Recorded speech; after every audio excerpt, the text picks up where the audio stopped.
Hey there, Silly Story here, bringing you another silly tale for everyone to enjoy. Title: Dragon's Understudy. When my dragon mother decided I needed a lesson in humility, she sent me on a quest to recover a stolen artifact. I imagined epic battles and roaring skies, but instead, I'm stuck guarding a dusty library and working with mortals. And let's just say, between trying to impress the villagers and not accidentally setting things on fire, I'm learning the hard way that heroism might be a bit more mundane than I thought. Come along for the lesson. Silly Story begins. Imagine this.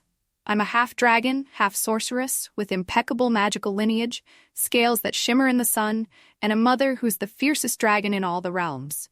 My destiny? To become a powerful, feared sorceress who strikes awe into anyone who dares glance my way. But my mother, let's call her Queen Firebreather, thought I was a tad too unfocused. A nice way of saying spoiled, so she handed down a truly humiliating assignment to recover a stolen artifact and prove I'm worthy. Piece of cake, right? That's what I thought, until I realized that my grand quest involved, wait for it, guarding a library. I'd pictured swooping over mountains and villages, breathing fire and summoning storms, not trudging through dusty scrolls and sorting ancient books. Oh, and to add to the fun, I had to work alongside mortals. Mortals. They don't even have scales, let alone any understanding of the importance of mystical presentation.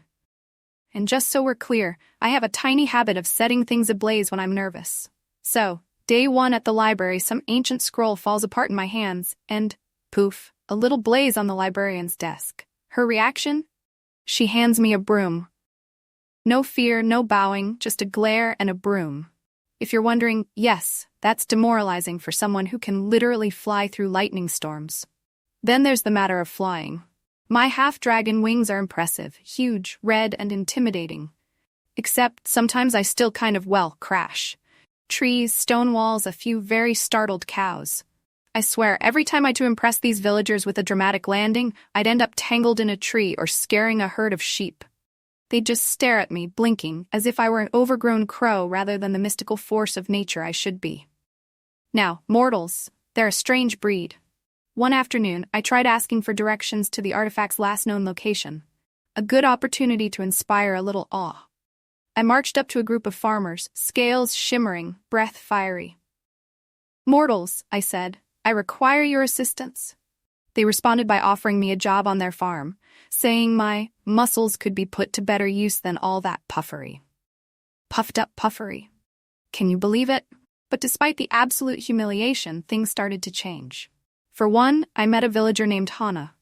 She wasn't impressed by my fire breathing, but she was surprisingly good at teaching me how to work as a team, whatever that means.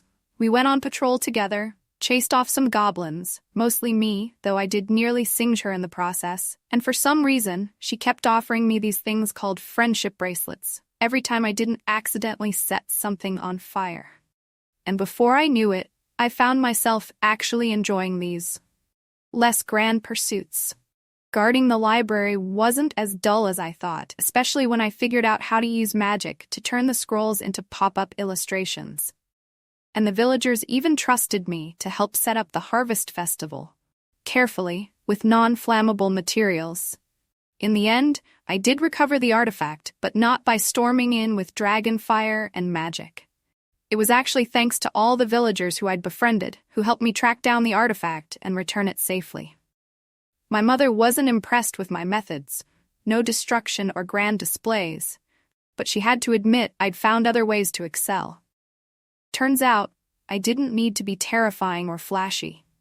I just had to be there, wing clumsiness and all, helping people in a way I'd never imagined. And yeah, I'm still working on the fire problem, but at least I've got friends now to help me put it out. Thanks for listening. Make sure to visit our YouTube channel. See you again for another silly story.